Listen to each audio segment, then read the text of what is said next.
I'm Shadow Brian. I'm Jayaseelan. I'm Farah. I'm Chen. This is Medea. I'm Shadow Brian. I'm Jayaseelan. I'm Farah. I'm Chen. This is Medea. I am Shadow Brian. I'm Farah. I'm Chen. I am Jayaseelan. Welcome to Medea.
All turns to hate.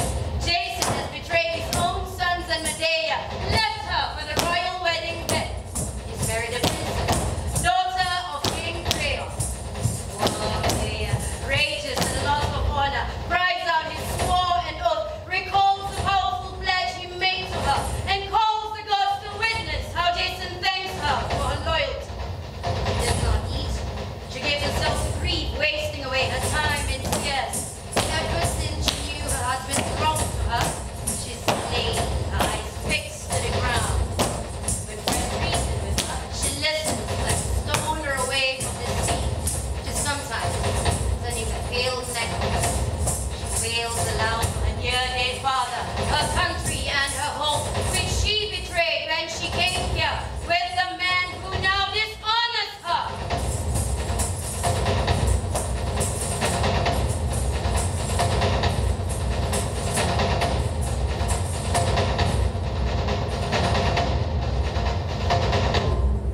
Hateful creature! Almost detestable of women to the gods, me and all the human race. You could bring yourself to put to the sword the children of your womb. You have taken my sons and destroyed me. A lioness, not human.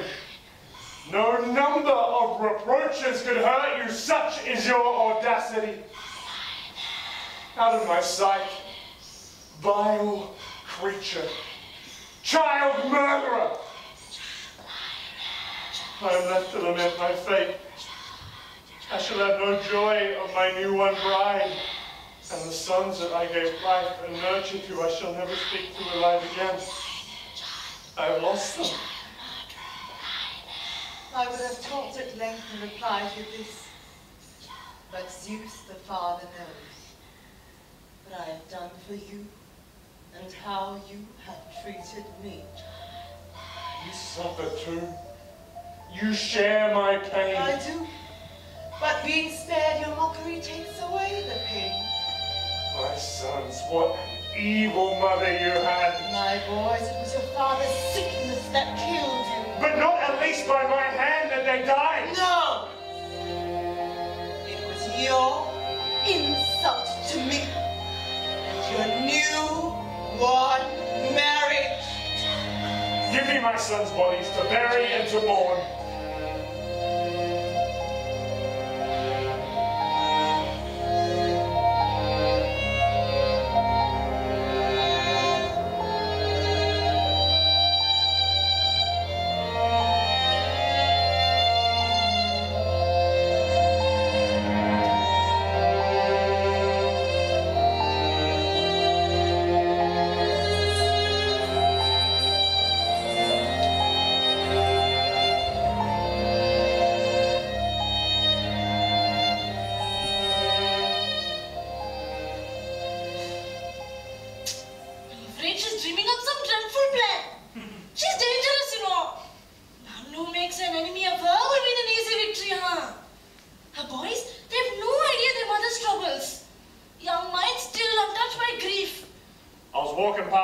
Where the old men play dice, by a sacred fountain of Perrine.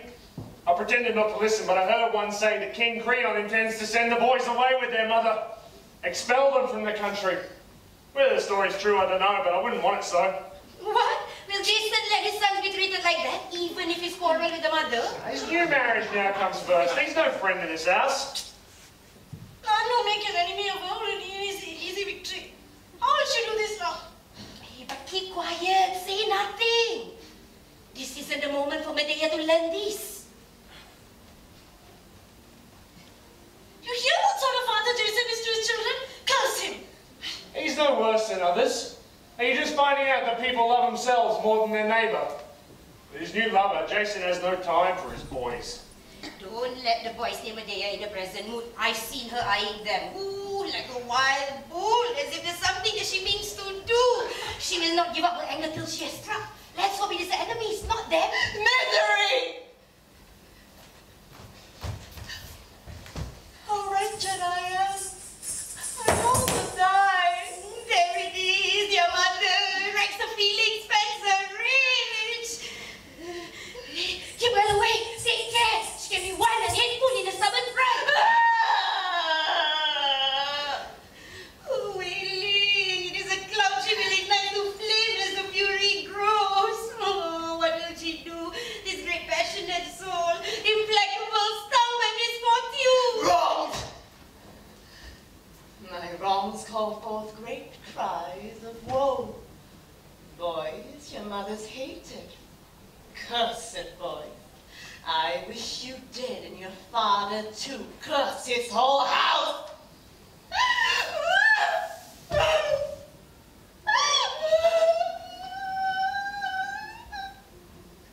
I wish my mother can be like that.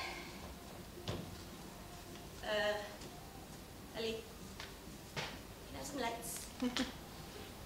You. Yeah, my mother. She's one tough cookie, you know, my mother. Very cold on the outside, very warm on the inside. I don't know if she just cold to me lah, but yeah, my mother is the kind that, you know, she will kick the cat, but you know, she will secretly also feed the cat. She wakes me up like a cat, so like, oi, bangun, bangun. I don't know whether this is just like that to me, you know, because when she speaks to other people, other makcik-makcik, she can just like, ah, tu lah. And then when I come around, sana lah. Yeah. My whole life, I'm waiting for my mother to just break down. In fact, I've only seen her break down my whole entire life once. And that was when my father passed away, quite many years ago. It was at the hospital, and the doctors and nurses pronounced that he was gone. She raised up her hand, put it on the wall. She broke down for a good 3 to 5 seconds. That's all. Yeah, 3 to 5 seconds, that's all. During that same period of time, after my dad passed away, 3 months later, my grandma passed away. A few months later, My younger brother, who's a favorite son, moved out of the house, and she's stuck at home with this daughter of hers who cannot get along with her. Yeah, looking back, you know, she lost her husband, she lost her mother, and she lost the favorite son. Yeah, and she didn't break down, only that one period of time. But recently, I catch myself doing this a lot. I catch myself standing by her bedroom door and watching her sleep. I mean, the first time I did that, I knew why. I mean, I wanted to check whether she was still breathing. I mean, she's been getting old and sick, and she's been forgetting things.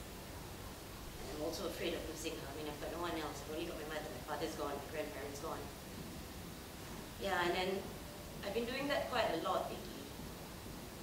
And I think I know why. It's because my mom, she's one cold, hard woman like a steel. And then when she's asleep, that's the only time I see her unguarded, like a child. You know, I see her as human. For me, that's important.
Women of Corinth,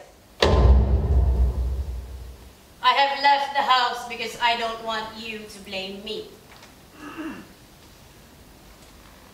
I know that many people can be arrogant in public and in private.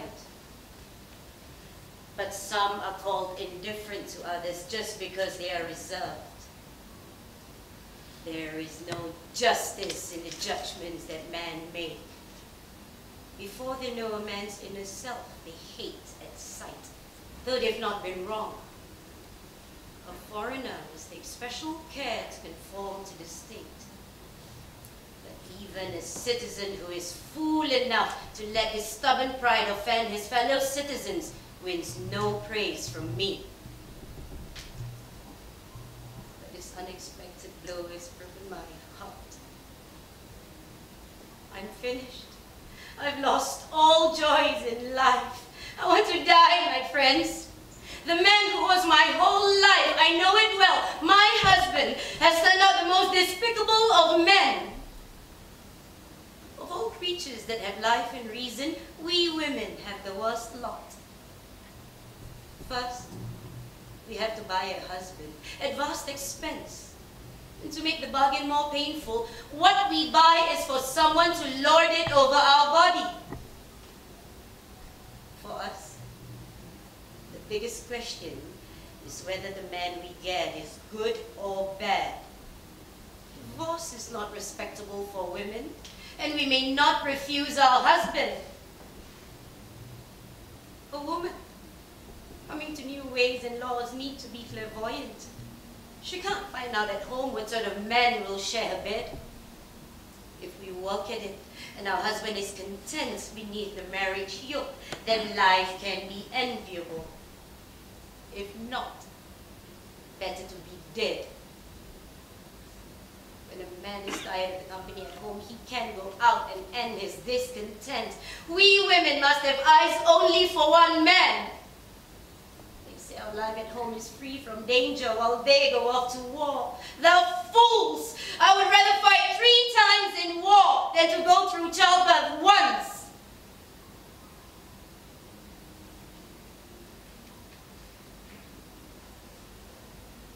But your case and mine are not the same.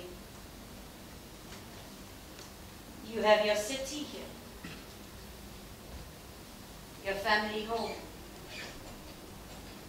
Life's pleasures in the company of those dear to you.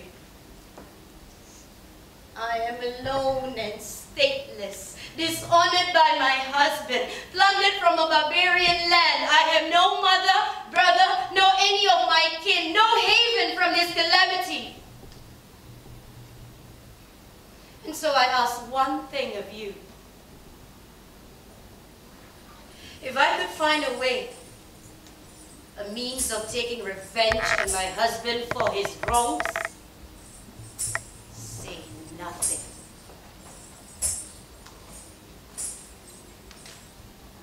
A woman is often full of fear, especially when faced with violence and weapons. But when she's wronged in marriage, there is no more murderous spirit.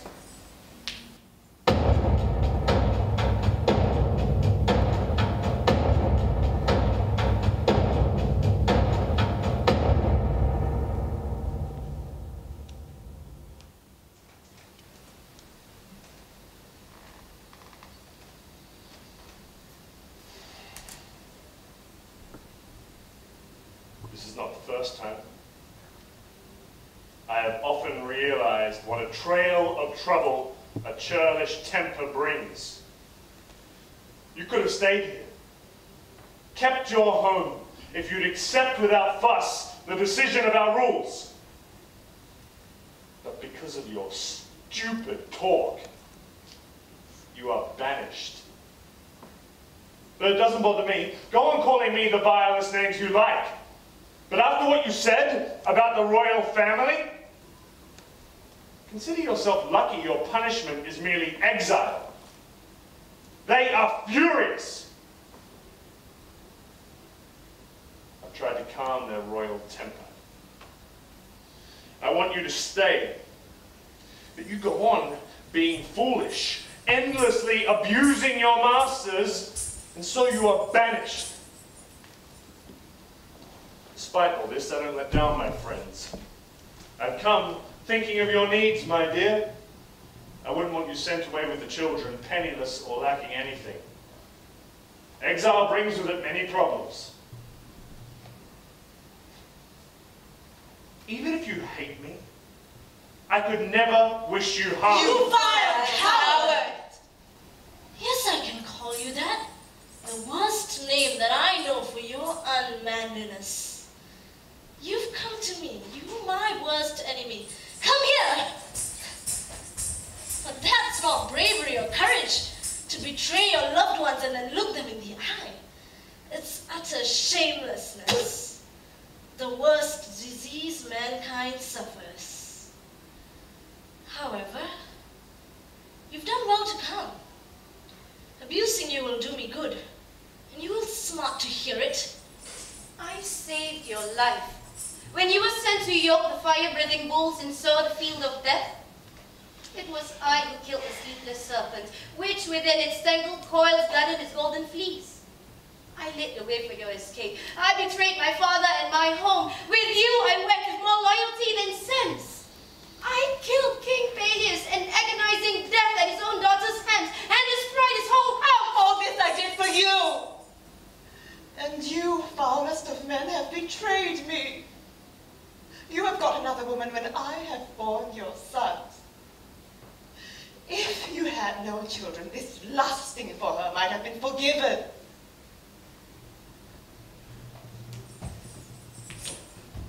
Gone is all faith in oaths.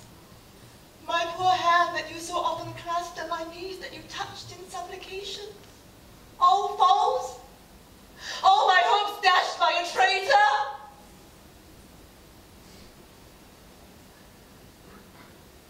But come, I'll deal with you as if you were a friend. Though what good do I think I'll get from you? Still, if you answer me, you show yourself in yet baser light. Where can I now turn? To my father's home? My country that I betrayed when I came here? Or to Peleus' wretched daughters? a fine welcome they would give me who killed their father. The fact is, to my loved ones at home, I am now an enemy. Those to whom I should have done no harm are now my sworn enemies because I supported you. As a reward, you made me seem fortunate indeed. What a marvelous husband I have, so loyal and true. I shall be cast out, an exile bereft of friends, alone and lonely with your sons. That's a fine reproach you're taking to your new marriage, that your sons and I, who saved your life, are beggars on the road.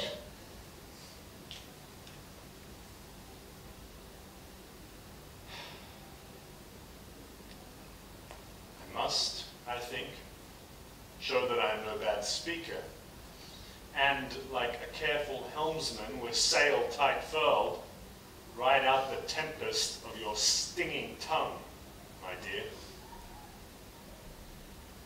You build up your services to me, but I consider that my only guardian on my travels, God or man, was Aphrodite, she alone. You have a subtle mind, but that unpalatable truth is it was Eros, with his inescapable darts, who drove you to save my life. But I'll not make too fine a point of that. What help you gave, I am grateful for. But in return for saving me, you gained more than you gave. First, the country you left was primitive. Now you live in Greece. All Greece has come to know your talents. You are famous. If you still lived at the end of the world, no one would ever mention you. So much about my exploits in answer your challenge. As for your spiteful words about my marriage with the princess, I'll show that what I've done is wise and prudent, and I've acted out of love for you and for my sons. Keep quiet! When I moved here from Iolcus with a trail of problems and misfortune, what more lucky chance could I meet with as an exile than to marry the king's daughter? It is not, as you are galled to think, that I am tired of your bed, nor smitten with desire for my new-won bride, nor keen to be a champion at fathering many sons. The children that we have are enough. I have no complaint. My chief wish was that we should live well and not be poor. Friends vanish when one's poor. And that I could raise my sons in a manner worthy of my family. And if I did have other sons, I could join them as brothers with my sons by you. And uniting the family together, I could prosper. What need have you of more children? But it makes sense to gain advantages for those you already have by means of those to come. Is that such a bad idea? You wouldn't say so if you weren't sexually jealous. You go so far, you women, as to think that if all's well in bed, your life's complete. But if your sex life goes wrong, all that was best and beautiful, you make a battlefield. To me, an unjust man who is also clever with his words deserves the greatest penalty. Confident that he can dress up his wrongdoings with specious words, he is brazen in his wickedness, and yet he is not so clever after all. So don't you try your clever and plausible arguments on me. One point will floor you. If you'd been honorable, you would have tried to win me over before you married, not kept it from your loved ones. Oh, I'm sure if I'd announced my wedding plans, you would have been most helpful. That is not what stopped you. You thought as you grew older that it didn't look quite right for you to have a foreign wife. get this straight. It is not for any woman that I made this royal marriage. I already said I did it to safeguard you, to father royal sons, brothers for my children, a security for my house. I want none of your hurtful prosperity or wealth to rankle my mind.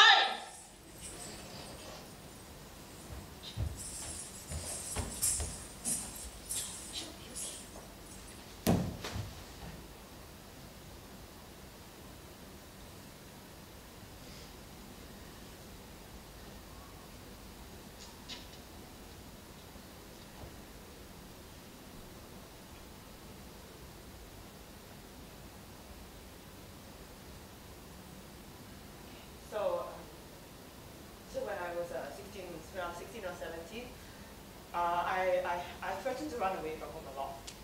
But one time I actually did it was when my father called me a prostitute.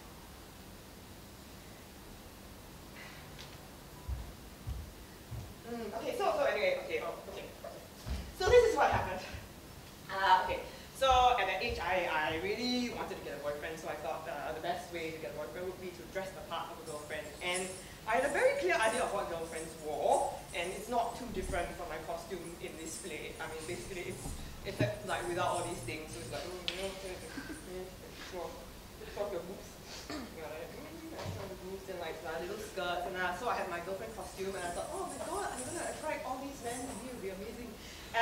But of course, my father had something to say about that. I mean, just to give you an idea of how unusual it is that my father would say something. Right.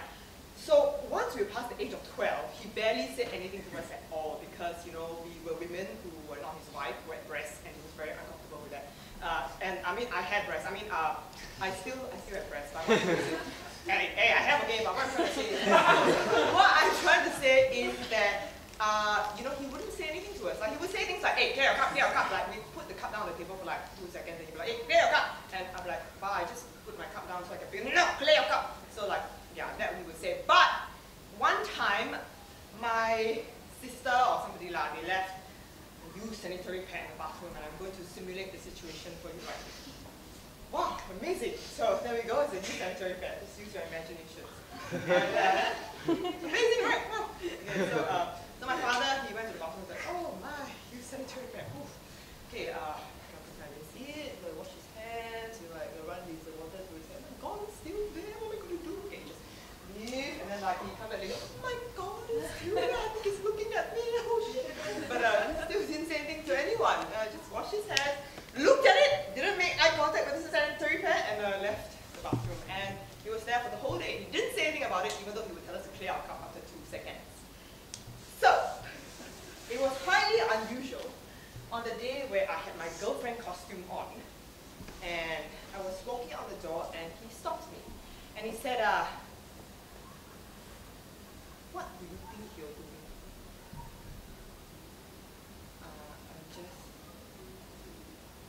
What do you think you're wearing? You look like a bloody prostitute.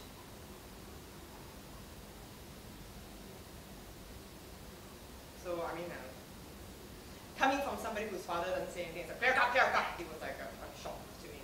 So I packed up my things, and I called my friend and I said, can I stay with you for a few days? And I ended up staying for 2 to 3 years. But the funny thing is that now I'm 31 years old and I have a husband. Hello, husband. I have a husband, so I must have been wearing something right? My girlfriend. I've seen prostitutes. You know, I'm 31 and I'm not with my husband, but I'm like in Geylang, you know, I've seen like prostitutes, and that's what they wear. You know, I did dress like a prostitute. And the even funnier thing is that with some of my boyfriends, I behaved like a prostitute as well. Because I really wanted to keep them. So I guess you were right, Ba. I hope you're happy.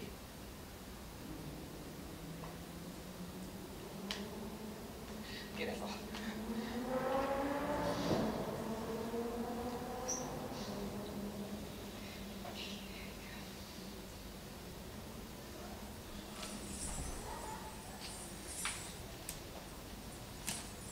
You better change your attitude.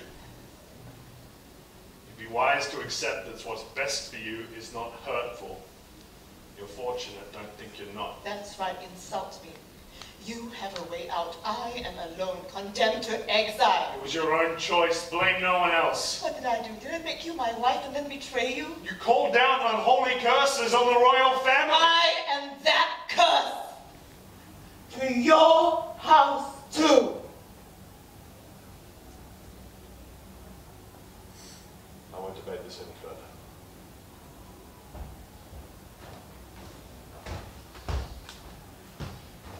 If you need money to support the children or yourself in exile, I'm happy to give generously, and to write letters of introduction to my friends who will treat you well.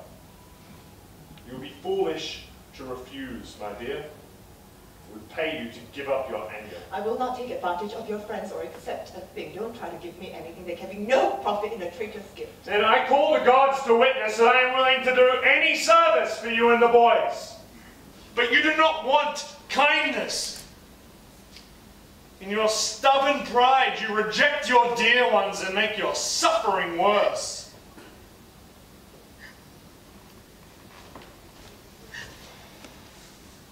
Go! You're lusting for your new-won bride, lingering here away from the house. Go to her bed!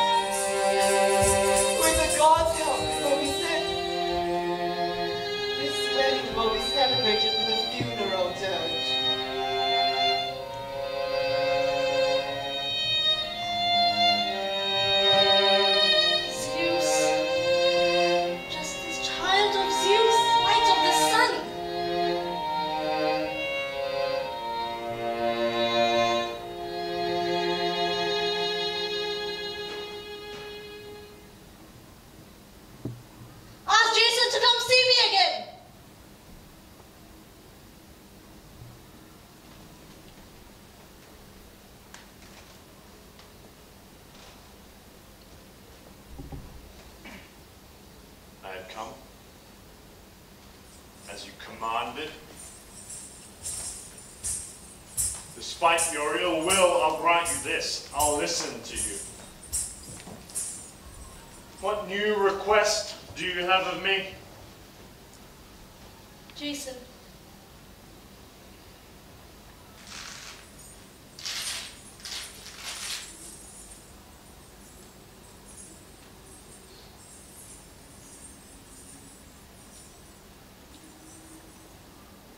Jason, please forgive me. You must bear with my moods. We two once showed such kindness to one another. I've had some harsh words with myself. Fool, why be so mad? Why resent those making sensible plans? Antagonize the country's rulers and my husband. He's doing what's in our best interest. He's marrying a princess and fathering brothers for my sons. Stop being angry. What's the matter with me? The gods are providing well for us. I've the children. Don't I know we're exiles and have no many friends?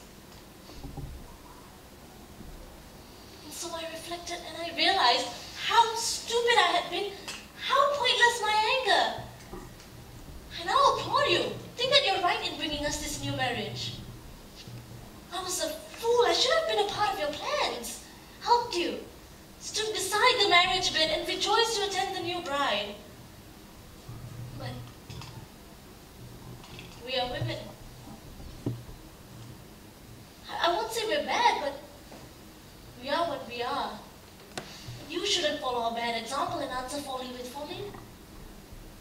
I ask your pardon. I admit that I was wrong, but I've had wiser thoughts. The king has resolved to banish me from here. It's best for me, I recognize, not to be in your way or the royal families. They think I bear some grudge against the family. And so I leave for exile. But for the boys, beg Creon to spare their banishment so you can bring them up. I don't know if I can persuade him. I will try. Then tell your wife to ask her father to spare the boys from banishment. Yes, I think she could do that. And I will help you in your task. I'll send her gifts, the finest in the world, a finely woven dress and crown of beaten gold. I'll send it to the boys. Quickly, not once, but countless ways she will be blessed, winning so fine a man as you to share her bed, and gaining the adornments that the sun god, my father's father, bequeathed to his descendants.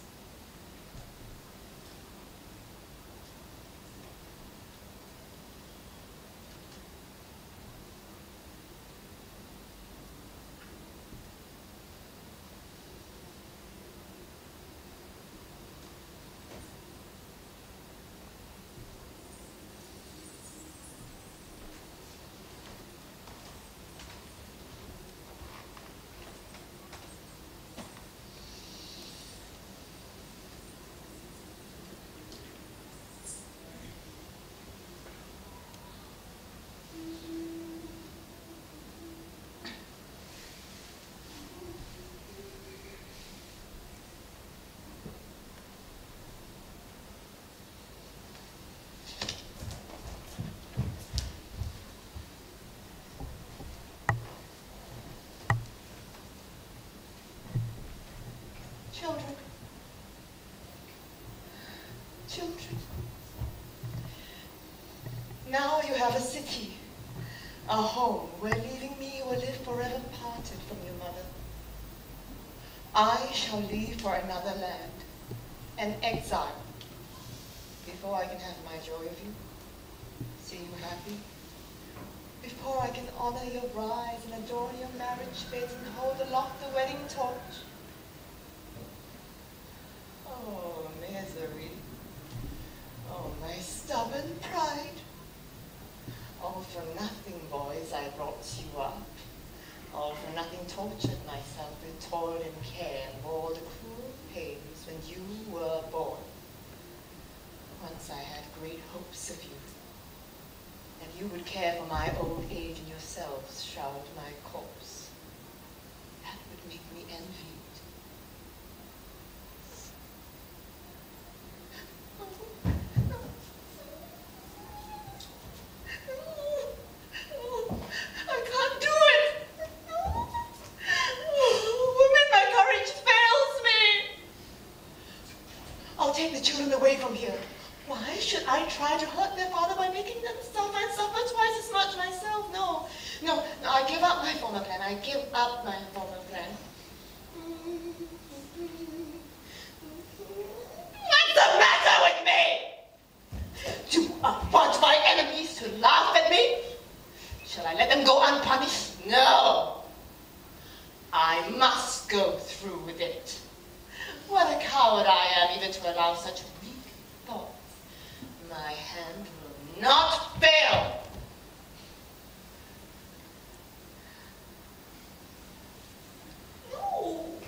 I cannot leave my children for my enemies to abuse.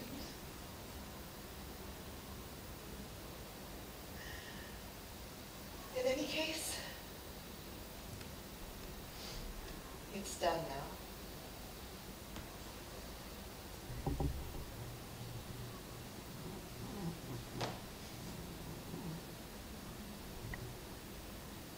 There's no escape.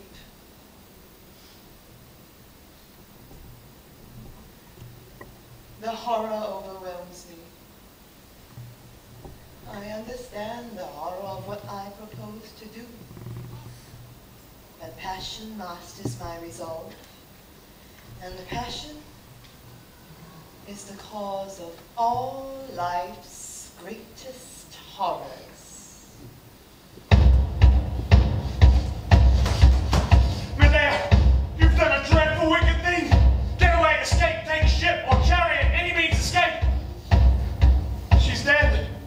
The princess and her king father Creon.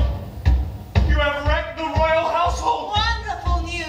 You'll be counted from now amongst my friends and benefactors. What are you saying? Are you in your right mind, madam? Are you mad? You have wrecked the royal household and you rejoice to hear news of it. Does it not frighten you? I can answer you, but take your time. Tell me how they died, friend. Give me double pleasure if their death was hideous.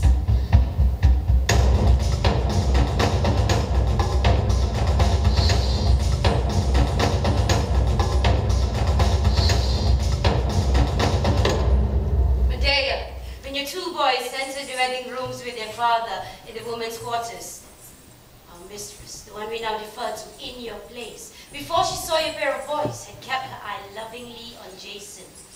But then she pulled the veil over her eyes and turned away her fair cheeks, and not that they were there. Your husband tried to soothe her girlish moodiness and pique. Do not be unfriendly to those I love, he said. Stop being cross. Turn your head. Consider that you have the same friends as your husband. Take these gifts and, for my sake, ask your father to revoke the exile of the boys. But when she saw the finery, she could not resist and agreed to all that Jason said. Before your boys and your father were far from the palace, she took the embroidered gown and put it on. Then she placed a golden crown on her curls. Using a bright mirror, she arranged her hair, smiling at the lifeless image of herself. Then she rose from a chair, moved around the room, stepping daintily on bare white feet, overjoyed by the present, and often twisting back to check how well the dress fell to her heels.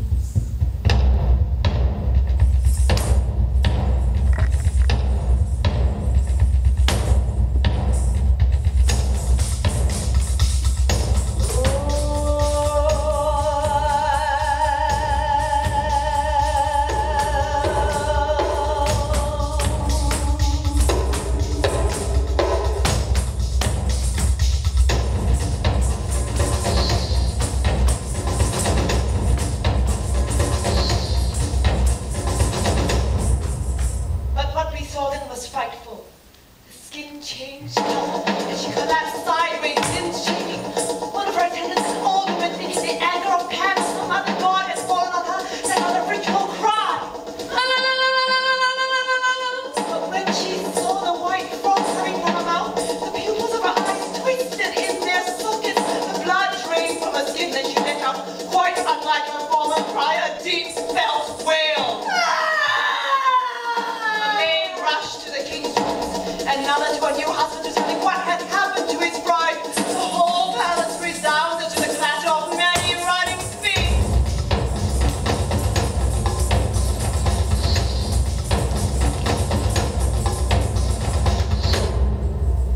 For a time she said nothing, eyes closed.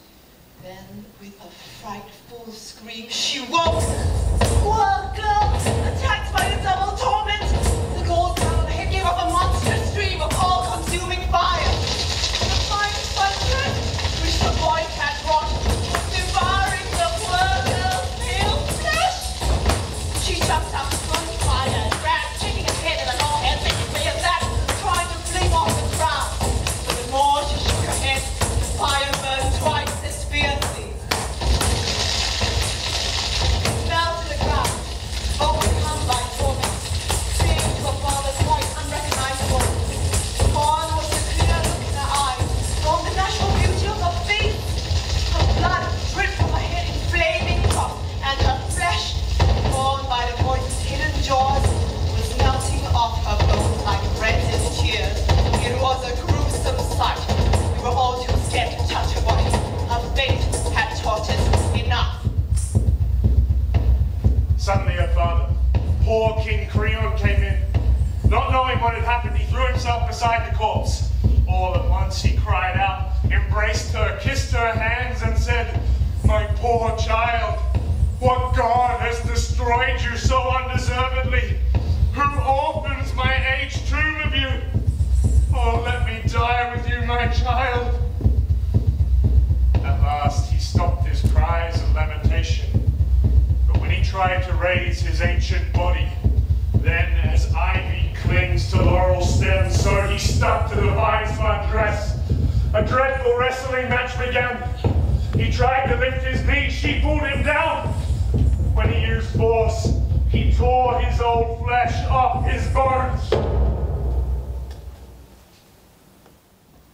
At last, the ill-fated man gave up the struggle and breathed out his life, overmastered by the horror. The two bodies lie together, side by side, daughter with aged father, a calamity made for tears.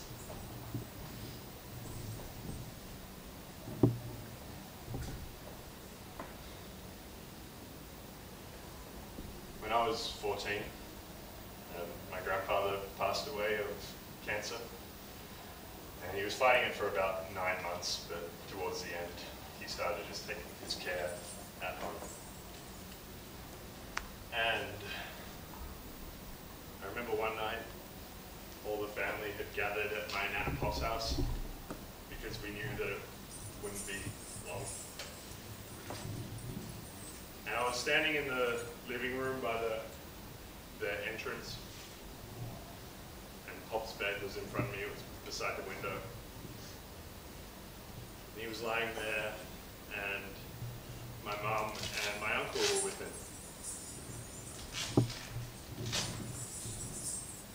And I watched my mum say to my Pop that she couldn't have hoped for a better dad.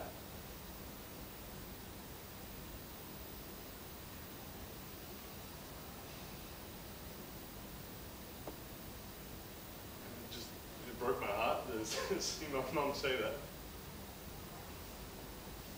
And I was standing by the doorway to the living room, kind of like I am now, on the edge of tears, but not feeling like I could cry. Because I was 14 years old, and the guy was supposed to be strong and tough and not show emotions. And got to be that solid.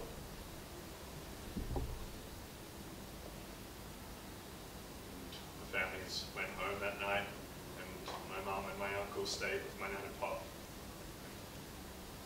And I remember a few hours later, Dad came into my room to say that Pop had passed away.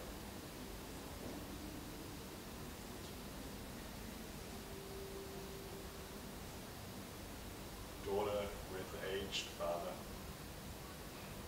a calamity made for tears.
Hateful creature.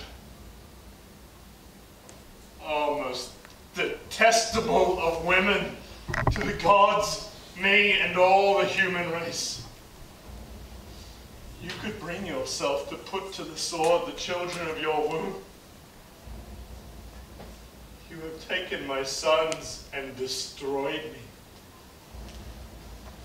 And can you still face the sun and this earth guilty of the most unholy crime?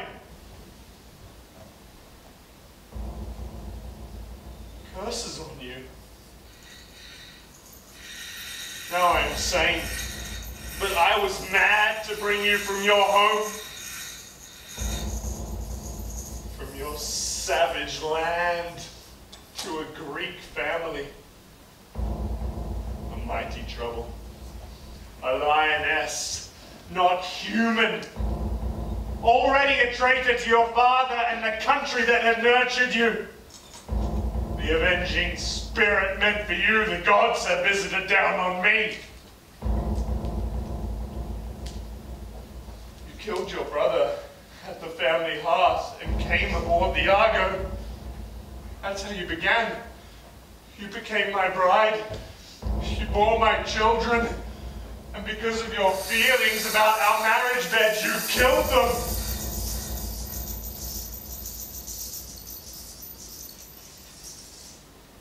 No woman could ever have brought herself to do that. A lioness. Not human. No number of reproaches could hurt you. Such is your audacity. Out of my sight. Vile creature, child murderer. I am left to lament my fate. I shall have no joy of my new-won bride and the sons that I gave life and nurture to. I shall never speak to alive again. I have lost them.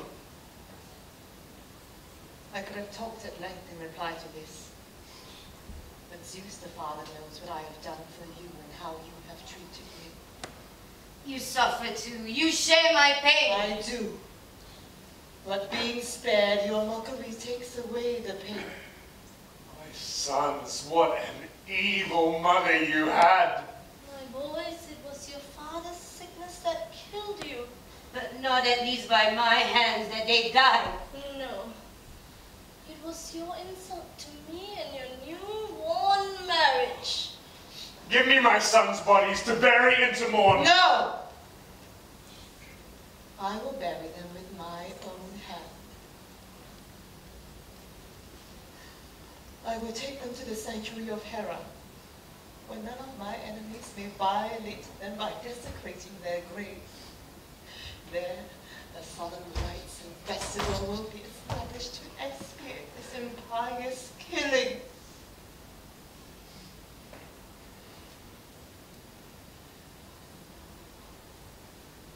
I myself shall leave, and you will, as is fitting, die an ignoble death, struck on the head by a falling relic of the Argo, a bitter end to your marrying me.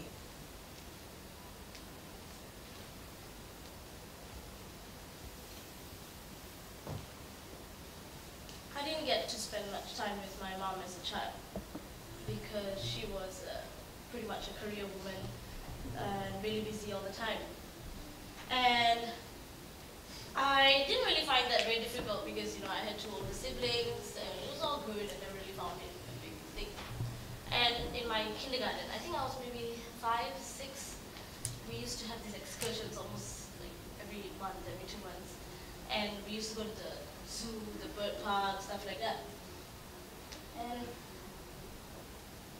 parents were always allowed to come, and most of these kids would have parents coming with them or someone from their house. But you know, because my mom was always so busy, and you know, it wasn't a big deal. Everyone would bring tidbits, and so they would share their tidbits with me, and I'd be happy with that because I was this little fat kid who loved my food. So I was like, okay, oh, keropok. Thanks. And so there was once when I gave her the consent form.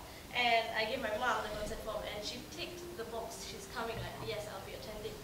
So I was wondering, like, no, I cannot be. So I just walked off, you know, not gonna ask anything. Why question this, right? Just be quiet and go back. So that day of the excursion, when she was supposedly coming, I was in the classroom, and then one of my classmates called out, wait, hey, your mother's here, your mom's here. So I was like, what? How do you know my mom? You know, she hasn't even come to school before. They're like, no, it's your mom. Your mom got Indian auntie outside. I was so sure that I see Indian auntie only rupees now. From some auntie like we're going to the market in a bucket dress or something. So I was so sure I'm gonna see some other Indian auntie. So I was really nervous now. So I went out of the room, the classroom, and I slowly peeped outside.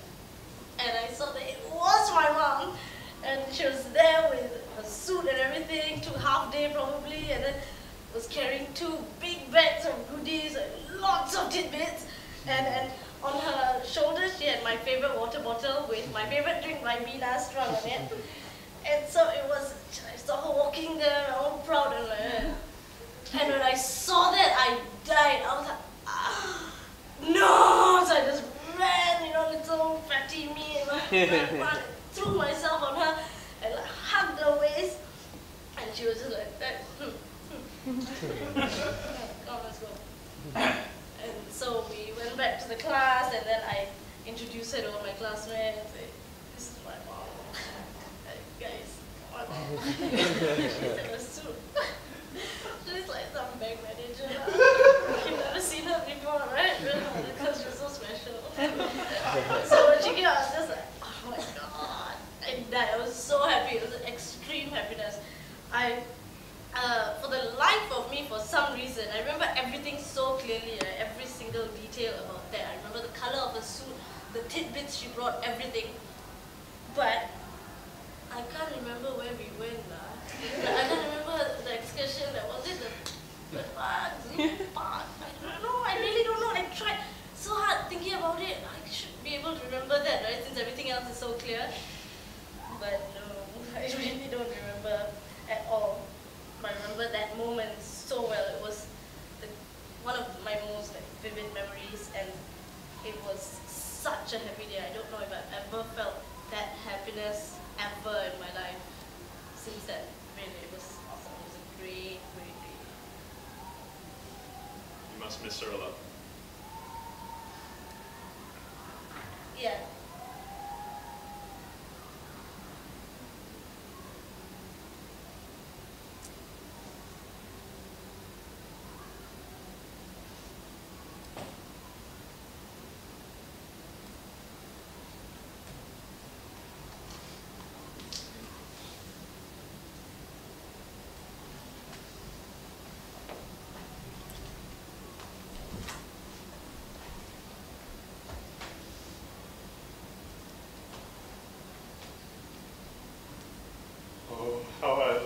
to kiss my sons, to hold them tight. Now you want to kiss them, and now you want to embrace them. Before you banished them. For God's sake, let me touch their tender skin. Impossible. You are wasting words. The gods know with whom this calamity began. Zeus, do you hear how I'm driven off? How treated by this loathsome murderer of children, this savage lioness? As long as I have opportunity and strength, I will lament and call the gods to witness that you killed my children and refused to let me touch or bury them. I wish I had never had children and lived to see them destroyed by you.